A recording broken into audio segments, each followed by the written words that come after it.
பாஜக அவங்களுடைய அந்த என்டிஏ கூட்டணிக்கு உள்ள இணைந்த தேமுதிக, அதுக்கப்புறமா பன்னீர்செல்வம், மேலும் மேலும் யாருமே எதிர்பார்க்காத அளவுக்கு இன்னும் அதிகமா அதிகமா பலம் ஆகிக்கிட்டே வருது என்டிஏ கூட்டணி. ஆனா எடப்பாடி பழனிசாமி அவரை பொறுத்த வரைக்கும் மிகப்பெரிய அதிருப்தியில தான் இருக்காரு. என்டிஏ கூட்டணி கொஞ்சம் கொஞ்சமா வலுவு அடைஞ்சுக்கிட்டு வரத பார்த்து. இதனால இப்ப எடப்பாடி பழனிசாமி அவர் செஞ்ச ஒரு செய்கை, இப்ப என்டிஏ கூட்டணி மிகப்பெரிய அளவுல இந்த கூட்டணி ஒர்க் அவுட் ஆகாம உடையறதுக்கான அபாயத்தை நோக்கி தான் என்டிஏ கூட்டணி தற்போது நகர்ந்து போயிட்டு இருக்கு அப்படிங்கிற மாதிரி அரசியல் விமர்சகர்கள் சொல்றாங்க. அதாவது இந்த விஷயம் நடக்கிறதுக்கு அதிக வாய்ப்பு இருக்கு. அப்படி இது நடந்துருச்சுன்னா அதிமுக என்டிஏ கூட்டணி கண்டிப்பாக விரிசல் ஏற்படும், உடையும். அதன் காரணமா என்டிஏ கூட்டணி அப்படியே தமிழக வெற்றி கழகம் அவங்க கூட இந்த கூட்டணி என்டிஏ கூட்டணிய அமைச்சுக்கிறதுக்கான வாய்ப்பு தான் நிச்சயமாக ஏற்பட போகுது. இதனால விஜய் அவருக்கு அவர் பொறுத்திருந்தாலும் அவருக்கு என்னமோ இந்த எலெக்ஷனை பொறுத்த வரைக்கும் மிகப்பெரிய ஜாக்பாட் தான் அடிக்க போகுது அப்படிங்கிற மாதிரி. அப்படியே அரசியல் களம் மிகப்பெரிய அளவுல தலைகீழாக மாறத்துக்கான சாத்தியம் இப்ப விஜய் அவருக்கு சாதகமாக நிலைமை கொஞ்சம் கொஞ்சமாக மாறிக்கிட்டே வருது. அப்படி எடப்பாடி பழனிசாமி அவருக்கும் அதே போல என்டிஏ கூட்டணி இவங்க 2 பேருக்கும் உள்ள தற்போது இன்னும் புகைச்சல் ஆகிக்கிட்டே இருக்கிற விஷயம் தான் என்ன? அந்த விஷயம் உண்மையாகவே என்டிஏ கூட்டணிய விரிசல் ஏற்படுத்தி உடைய வைக்குமா? இத பத்தின முழு விவரம் எல்லாமே இப்ப டீட்டெயில்டாக தெரிய வந்திருக்கு. அத பத்தி தான் இந்த வீடியோவிலும் இப்ப பார்க்க போறோம். அதனால வீடியோவ ஸ்கிப் பண்ணிடாம கடைசி வரைக்கும் பாருங்க. அதாவது மதுராந்தகத்துல நாளைக்கு நம்ம பாரத பிரதமர் நரேந்திர மோடி அவர்கள் வராரு. அதே போல மதுராந்தகத்துல மிகப்பெரிய பொதுக்குழு மாநாடு நாளைக்கு நடக்க இருக்கு. அந்த மேடையிலேயே வச்சு 2026 எலெக்ஷனுக்காக என்டிஏ கூட்டணிக்கு உள்ள யார் யார் இருக்காங்க அப்படிங்கிற அந்த முழு பலத்தையும் நரேந்திர மோடி அவர்கள் கூட சேர்த்து அந்த மிகப்பெரிய மாநாடுல பாஜக கட்சி அவங்களுடைய என்டிஏ கூட்டணி எந்த அளவுக்கு பலம் வாய்ந்த கூட்டணியாக இருக்கு அப்படிங்கிறத மக்களுக்கு காட்டுறதுக்காக தான் இந்த மிகப்பெரிய மாநாடே நடக்குது அப்படின்னு தான் எல்லாருமே நினைச்சுக்கிட்டு இருக்காங்க. ஆனா இதுக்கு உள்ள மிகப்பெரிய இன்னொரு சூட்சமும் இருக்கு. இந்த மாநாடு என்டிஏ கூட்டணி எந்த அளவுக்கு வலுவான கூட்டணி அப்படின்னு மக்கள் பார்க்கறதுக்காக மட்டும் நடத்தப்படுற கூட்டம் கிடையாது. என்டிஏ கூட்டணி எந்த அளவுக்கு வலுவாக இருக்கு அப்படிங்கிறத எடப்பாடி பழனிசாமி அவர் புரிஞ்சுக்கணும், அவர் தெரிஞ்சுக்கணும் அப்படிங்கிறதுக்காகவும் இந்த கூட்டணி பாஜக அவங்களுடைய ஒட்டுமொத்த பலத்தையுமே தமிழக பலத்த மேடையில காட்டுறதுக்காக போடப்படுற கூட்டம் தான் இது அப்படின்னு தான் இப்ப அரசியல் விமர்சகர்கள் எல்லாருமே சொல்லக்கூடிய முக்கியமான விஷயமாக இருக்கு. அப்படி பாஜக அவங்களுடைய அந்த என்டிஏ கூட்டணி எதுக்காக அவங்களுடைய பலத்தை எடப்பாடி பழனிசாமி அவர்கிட்ட நிரூபிக்கணும் அப்படிங்கிற கேள்வி கண்டிப்பாக வீடியோ பார்க்குற உங்களுக்கு தோணலாம். ஏன்னா ஆரம்பத்துல இருந்தே எடப்பாடி பழனிசாமி அவர்கள் பார்த்தீங்கன்னா, நான் தான் முதலமைச்சர் கேண்டிடேட் அப்படின்னு சொல்லிக்கிட்டு இருக்காரு. அது மட்டும் இல்லாம, எங்க கூட யாரு வேணாலும் கூட்டணி வச்சுக்கலாம். எங்க கூட கூட்டணி வச்சுக்கிட்டு யாரு வேணாலும் இந்த எலெக்ஷன்ல ஜெயிக்கலாம். ஆனா நடக்கக்கூடிய ஆட்சி அதிமுகவுடைய ஆட்சியாக மட்டுமே தான் இருக்குமே தவிர, கூட்டணி ஆட்சி எல்லாம் கண்டிப்பாக இருக்காது. அது மட்டும் இல்லாம, மந்திரி கேபினெட்ல யாருக்குமே மந்திரி பதவியும், யாருக்குமே அமைச்சர் பதவிகள் தரப்படாது.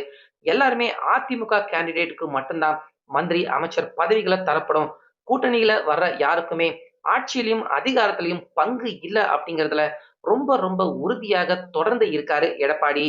ஆனா இந்த பக்கம் அமித்ஷா அவர்கள் அப்படியே டெட் ஆப்போசிட்டாக அவர் என்ன சொல்றாரு அப்படின்னா, ஆட்சியிலும், அதிகாரத்திலும் நிச்சயமாக இங்க என்டிஏ கூட்டணியில் இருக்கிறவங்களுக்கு ஆட்சி அதிகாரத்துல பங்கு கண்டிப்பாக கிடைக்கும். நடக்கப் போறது அதிமுக அவங்களுடைய ஆட்சியாக மட்டும் இருக்காது. கூட்டணி ஆட்சியாக தான் நிச்சயமாக இருக்கும் அப்படின்னு எடப்பாடி அவர் சொல்றதுக்கு நேர் எதிர்மாறான கருத்துக்கள தான் தொடர்ந்து அமித்ஷா அவர்களும் சொல்லிக்கிட்டு இருக்காரு. இந்த இடத்துல எடப்பாடி அதே போல அமித்ஷா 2 பேருக்குமே எந்த அளவுக்கு கருத்து வேறுபாடு, முரண்பாடு இருக்கு அப்படிங்கிறத நம்ம எல்லாருமே தெளிவாக பார்க்க முடியுது. இது பத்தாது அப்படின்னு நேத்து கூட்டணிக்கு உள்ள வந்து சேர்ந்த டிடிவி தினகரன் அவர்கிட்டயுமே பத்திரிகையாளர்கள் கேள்வி கேட்கறாங்க. யாரு முதலமைச்சர் கேண்டிடேட் அப்படின்னு கேட்டா, அந்த முதலமைச்சர் கேண்டிடேட் யாரு அப்படிங்கிறது உங்க எல்லாருக்குமே தெரியும். நான் எதுக்குங்க சொல்லிக்கிட்டு அப்படின்னு டக்குன்னு எடப்பாடி அவருடைய பெயர சொல்லாம மழுப்பி பூசி முழுங்கினாரு டிடிவி தினகரன். அதே போல பியூஷ் கோயல் தற்போது சென்னையில தான் அவர் தங்கியிருக்காரு. இன்னைக்கு மத்தியானத்துல இருந்து தேமுதிக அவங்களும் தற்போது என்டிஏ கூட்டணிக்கு உள்ள இணைய போறாங்க அப்படிங்கிற தகவல்கள் தொடர்ந்து வெளியாகிட்டே இருக்கு. அதே மாதிரி சென்னையில தங்கியிருக்க பியூஷ் கோயல் அவரை நேற்று பன்னீர்செல்வம் அவருடைய மகனான ரவீந்திரநாத் நேரடியாக பியூஷ் அவரை நேரடியாக பார்த்து என்டிஏ கூட்டணிக்கு உள்ள இணையத்துக்கான அந்த பேச்சுவார்த்தை பன்னீர்செல்வம் அவர் நேரடியாக பேச விரும்பல, வர விருப்பப்படல போல இருக்கு. ஆனாலுமே அவருடைய மகனை அனுப்பி வச்சிருக்காரு. ரவீந்திரநாத் அவருடைய மகன் பன்னீர்செல்வம் மகன் நேத்து பியூஷ் அவரை நேரடியாக பேசி என்டிஏ கூட்டணிக்கு உள்ள பன்னீர்செல்வம் அவர் சேரத்துக்கான அந்த முடிவு பேச்சுவார்த்தைய நேத்தே நடத்தி முடிச்சிட்டாரு பன்னீர்செல்வம் அவருடைய மகனை வச்சு. அதே நேரத்துல நாளைக்கு பிரதமர் நரேந்திர மோடி அவர்கள் மதுராந்தகத்துக்கு வராரு. அந்த மேடையில பாஜக அவங்களுடைய அந்த என்டிஏ கூட்டணினா என்ன அப்படிங்கிற முழு பலத்தை தமிழக மக்களுக்கு மட்டும் காட்ட போறதில்ல, எதிர்க்கட்சியினர்கள் அவங்களுக்கும் காட்ட போறதில்ல. முக்கியமாக எடப்பாடி பழனிசாமி அவருக்கு எதிராக என்டிஏ கூட்டணி எந்த அளவுக்கு ஒரு மிகப்பெரிய சக்தி வாய்ந்த வலுவான கூட்டணியாக இருக்கு அப்படிங்கிறத காட்டுறதுக்காகவே இந்த மிகப்பெரிய பிரம்மாண்டமான மாநாடு நாளைக்கு நடக்க இருக்கு. இந்த மேடையில வச்சு என்டிஏ கூட்டணி அவங்களுடைய அந்த முக்கியமான மிகப்பெரிய பலத்தை எடப்பாடி பழனிசாமி அவர் முன்னாடி காட்டி, அந்த பலத்துக்கு தகுந்த மாதிரியான தொகுதிகளை அதிமுக அவங்களுடன் பேச்சுவார்த்தையை நடத்தி, தொகுதிகள் எங்களுக்கு கிட்டத்தட்ட 80 வரைக்கும் தொகுதிகளை நிச்சயமாக இந்த என்டிஏ கூட்டணிக்கு அதிமுக அவங்க ஒதுக்கணும் அப்படிங்கிற மாதிரி அந்த பேச்சுவார்த்தை, அதாவது கிட்டத்தட்ட 3ல 1 பங்கு தொகுதி கண்டிப்பாக பாஜக அவங்க கூட இருக்கிற என்டிஏ கூட்டணிக்கு ஒதுக்கணும் அப்படிங்கிற அந்த கிடுக்குப்பிடிய அதிமுகவுடன் போடுறதுக்காக தான் இப்ப என்டிஏ கூட்டணியின் பலத்தை காட்டுறதுக்காக இந்த மிகப்பெரிய மாநாடு தற்போது என்டிஏ கூட்டணி அவங்க தலைமையில மதுராந்தகத்துல நாளைக்கு பிரதமர் மோடி அவர் தலைமையில நடக்க இருக்கு. இதுதான் தற்போது எடப்பாடி பழனிசாமி அவரை ரொம்ப பெரிய அளவுல கலக்கம் அடைய வச்சிருக்கு. ஏன்னா என்டிஏ கூட்டணி அவங்களுடைய பலம் அதிகமாக இருக்கிறது நிச்சயமாக அதிமுக எடப்பாடி அவங்களுக்கு நல்ல விஷயமாக இருந்தாலும், அவங்களுடைய கை அதிமுகவுக்கு கீழே தான் என்டிஏ கூட்டணியுடைய கை இருக்கணும் அப்படின்னு எடப்பாடி நினைக்கிறாரு.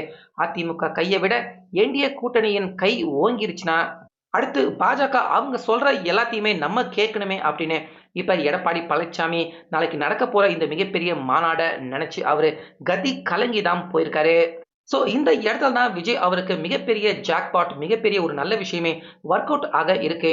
அது எப்படின்னா, எடப்பாடி பழனிசாமி ஒருவேளை என்டிஏ கூட்டணி அவங்களுடைய அந்த பலத்தை பார்த்து அவங்க கேட்கிற அந்த தொகுதியை நான் தர முடியாது, நாங்க விருப்பப்படுற தொகுதி எண்ணிக்கை தான் என்டிஏ கூட்டணிக்கு தருவோம் அப்படின்னு எடப்பாடி பழனிசாமி கராராக அமித்ஷா அவர்கிட்டயுமே என்டிஏ கூட்டணி கிட்டயுமே நீங்க எதிர்பார்க்கிற தொகுதி தர முடியாது, ஆட்சி அதிகாரத்திலையும் பங்கு தர முடியாது அப்படிங்கறதுல கடைசி வரைக்கும் எடப்பாடி பழனிசாமி அவரு உறுதியாக இருந்தாரு அப்படின்னா, அப்ப கடைசியா நிச்சயமாக அதிமுக என்டிஏ கூட்டணி 2 பேருக்கும் இடையே இருக்கிற அந்த உடன்படிக்கை, அந்த ஒப்பந்தம் எல்லாமே விரிசல் விட்டு உடையறதுக்கான வாய்ப்பு தான் இருக்கு. அப்படி ஒருவேளை எடப்பாடி பழனிசாமி அவர் ஆட்சி அதிகாரத்துல பங்கு கிடையாது, நீங்க எதிர்பார்க்கிற மாதிரி எல்லாம் அவ்வளவு எண்ணிக்கையில தொகுதிகளும் என்டிஏ கூட்டணிக்கு தர முடியாது அப்படின்னு எடப்பாடி பழனிசாமி அவர் திட்டவட்டமாக சொல்லும் பட்சத்துல நிச்சயமாக என்டிஏ கூட்டணி அதிமுக அவங்கள விட்டுட்டு அப்படியே இந்த பக்கம் தமிழக வெற்றி கழகம் அவங்க கூட கூட்டணி ஏற்படுத்திக்கிட்டு இந்த தேர்தலை சந்திக்கிறதுக்கான வாய்ப்பு பாத்தீங்கன்னா நிச்சயமாக ஏற்படுறதுக்கான அந்த சூழ்நிலை கொஞ்சம் கொஞ்சமாக இப்ப என்டிஏ கூட்டணிக்கு உள்ள உருவெடுத்துக்கிட்டு இருக்கு. அப்படி நடக்கும் பட்சத்துல என்டிஏ கூட்டணிக்கு உள்ள இருக்கிற டிடிவி தினகரன், பிரேமலதா, அதுக்கப்புறமா பன்னீர்செல்வம், அதுக்கப்புறமா பாஜக இவங்க எல்லாருமே அப்படியே தமிழக வெற்றி கழகம் அவங்க கூட சேர்ந்து இந்த எலெக்ஷன்ல பயணிக்கிறதுக்கான அந்த வாய்ப்பு இன்னும் அதற்கான கதவு திறந்திருக்கு. அதற்கான வாய்ப்பு இன்னுமே இருக்கு. எல்லாமே எடப்பாடி பழனிசாமி இறுதியாக அவர் எடுக்க போற அந்த முடிவை பொறுத்து தான் இப்ப தமிழக அரசியல் களம், முக்கியமா என்டிஏ கூட்டணி அதிமுகவுடன் தொடர்ந்து பயணிக்க போறாங்களா, இல்ல என்டிஏ கூட்டணி அவங்க போடுற அந்த ஒப்பந்தம் தொகுதி உடன்படிக்கைக்கு அதிமுக அவங்க சம்மதிக்காம போனா என்டிஏ கூட்டணி அதிமுகவை விட்டு வெளியே தமிழக வெற்றி கழகம் அவங்க கூட இணைய போறாங்களா அப்படிங்கிற யாருமே எதிர்பார்க்காத இந்த மிகப்பெரிய ட்விஸ்டான டேர்னான பரபரப்பான சம்பவங்கள் நாளைக்கு என்டிஏ கூட்டணி அவங்களுடைய பலத்தை எடப்பாடி பழனிசாமி அவர் முன்னாடி காட்ட போறதுல இருந்து இந்த மிகப்பெரிய பரபரப்பு ஒட்டுமொத்தமா நம்ம தமிழக அரசியல் களத்துல நடக்க இருக்கு. சோ வெயிட் பண்ணி பார்க்கலாம். இந்த இடத்துல எடப்பாடி பழனிசாமி அவரு நம்ம முதலமைச்சர் ஆனா போதும் அப்படின்னு இறங்கி ஆட்சி அதிகாரத்துல பங்கு கொடுத்து பாஜக அவங்க கேட்கிற தொகுதியும் கொடுக்கிறாரா, இல்ல கடைசி வரைக்கும் விடாப்பிடியாக எடப்பாடி பழனிசாமி இருக்க போறாரா அப்படிங்கறத இன்னும் அடுத்தடுத்த சில நாட்கள்ல நடக்க இருக்கு. எல்லாமே என்னென்ன அப்படின்னு பொறுத்திருந்து பார்க்கலாம்.